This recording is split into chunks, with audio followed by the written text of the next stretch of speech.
Hakul muslimi alal muslimi situn. Hak seorang muslim atas muslim lainnya itu ada 6. Kalau kita bicara hak, pasti ada kewajiban. Hak saya, kewajiban yang lain. Hak yang lain, kewajiban saya. Itu mah hak antara kita. Hak istri, kewajiban suami. Kewajiban suami menjadi hak istri. Ini sebenarnya ada pembahasan kewajiban suami, tapi kan ini ibu-ibu. Nanti kalau saya ngajar bapak, baru saya terangin nih kewajiban suami begini gitu. Iya. Kalau kemarin saya bahas haknya suami, itu berarti kewajiban istri, makanya saya bahas di pengajian ibu-ibu. Nah, ini hak antar sesama orang muslim. Yang pertama, iza laqitahu fasallim alaih. Apabila bertemu maka mengucapkan salam. Gitu. Nego. Assalamualaikum BLT, mau kemana? Gitu, bisa kan? Iya, jangan melengos baik dong BLT. Iya.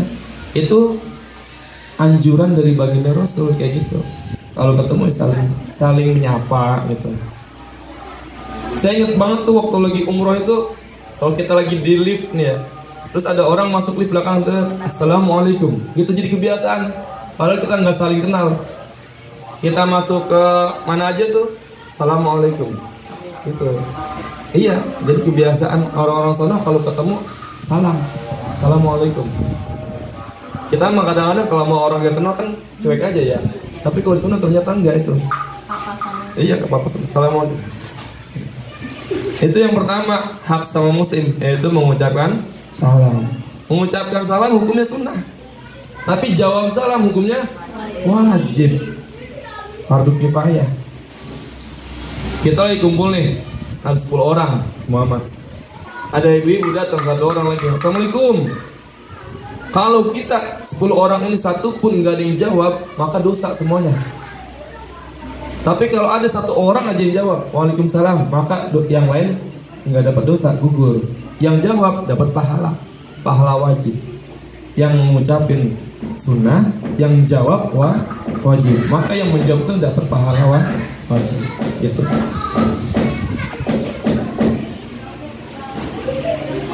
Lalu yang kedua, wa iza da'aka fa'ajibhu. Apabila engkau diundang, maka penuhilah undangannya. Gitu. Ini undang-undang yang kebaikan ya. Undang hajatan, undang tasyakuran, undang pengajian, nggak apa-apa. Wajib datang tuh. Tapi kalau undang seumpama mabuk-mabukan gitu kan, undang judi-judian, ada. Daerah Jakarta mah banyak itu perkumpulan ibu-ibu yang kalau datang itu di sono pada main judi. Orang-orang kaya Anda. Iya, judi pada mabuk-mabuk. Nah, yang kayak gitu mah kita biar kata di WA, di telepon kagak datang, kagak apa-apa, wajib malah kita tinggalin. Kalau itu isinya kemaksiatan. Lalu yang ketiga, wa izas tansohaka fansohlahu. Apabila engkau diminta untuk memberi nasihat, maka beri nasihat untuk dia. Yang namanya nasihat mah kita mah butuh. Jangan lagi orang awam. Saya aja yang udah disebut ustaz, kadang ya Allah, saya kalau galau banget dah. Iya. Dari kapan saya WA guru saya, assalamualaikum guru, nasihatin saya. Udah gitu doang. Terus dia balas. Balasannya sejuk banget bagi saya. Balasannya begini, sesuatu yang kita mulai karena Allah, jangan berhenti karena manusia. Dalam arti saya, tahu aja. Iya. Jadi gitu kata gurunya, sesuatu yang kita mulai karena Allah, jangan berhenti karena manusia. Nah ini ibu-ibu datang ke sini kalau udah niatnya karena Allah, jangan berhenti gara-gara manusia. Ngaji niatnya karena Allah. Lu ngaji nggak? Enggak, gue nggak ngaji dulu. Ayo deh gue nggak ngaji. Nah itu karena manusia loh.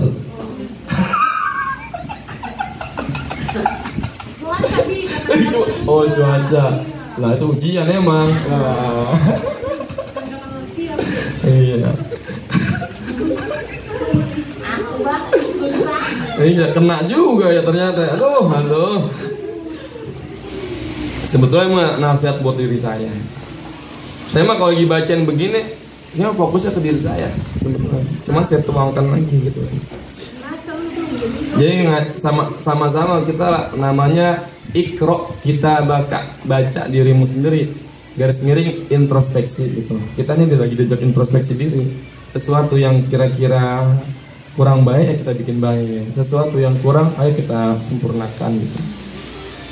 Lalu yang keempat yang menjadi hak sesama muslim, wa iza atosa fahamidallah fasammithu.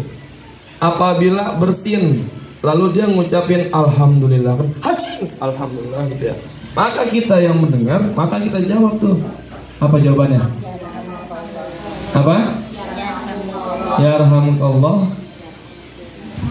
Bisa yarhamkillah. Saya ini bersin haji. Nah, berarti itu saya punya hak mendapatkan doa dari ibu-ibu nih. Apa? Kalau saya haji, alhamdulillah. Nah, ibu-ibu jawabnya apa? Yarhamkallah. Kalau perempuan, yarhamkillah. Kalau 5 orang bersin, yarhamkumullah. Betul. Yang kelima, wa iza marido fa'udhu. Apabila sakit, maka jengukin aja datang. Bisa bawa tentengan ya kita bawa. Kagak ada, datang aja gitu. Karena datangnya orang itu biasanya menghibur yang sakit. Yang tadinya dia udah lagi boring banget, udah lagi bete banget gitu kan, ngeringkuk baik, datang teman, akhirnya kan dia ada teman ngobrol gitu, dia lupa sama sakitnya. Datang aja, nggak usah malu, nggak enak, kagak bawa apa-apa. Nah kita mah dalam rangka mengamalkan hadis bahwa ada yang dibawa kali udah datang aja bawa doa. Yang penting kasih kabarnya berita yang bahagia. Jangan sakit, waduh ini kayak sakit ini kayak saudara gua loh sakit begini, mati ujung-ujungnya. Jangan, itu nggak boleh. Oh sakit begini mah, insya Allah sehat dah gitu. Ngomong yang baik-baik, jangan malah nakut-nakutin. Ya. Nah iya, waduh ini mah udah komplikasi begini, makanya harapan tipis ini. Jangan ya. Ngomong yang baik-baik, yang kira-kira dia termotivasi lagi, ya semangat lagi, gitu. Jangan malah bikin patah semangat. Lalu yang keenam, wa iza mata fattabihu. Apabila mati nih, fattabihu, maka kita punya kewajiban mengikuti jenazahnya. Udah di apa nih, mandiin, dikafanin, disolatin.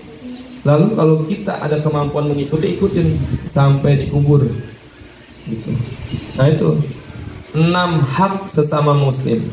Yang pertama, apabila bertemu mengucapkan salam.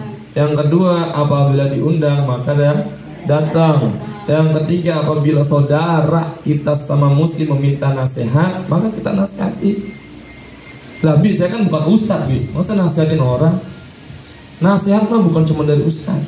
Nasihat mah apa kek sebisa kita, yang kira-kira omongan kita tuh baik didengar, itu nasihat ya.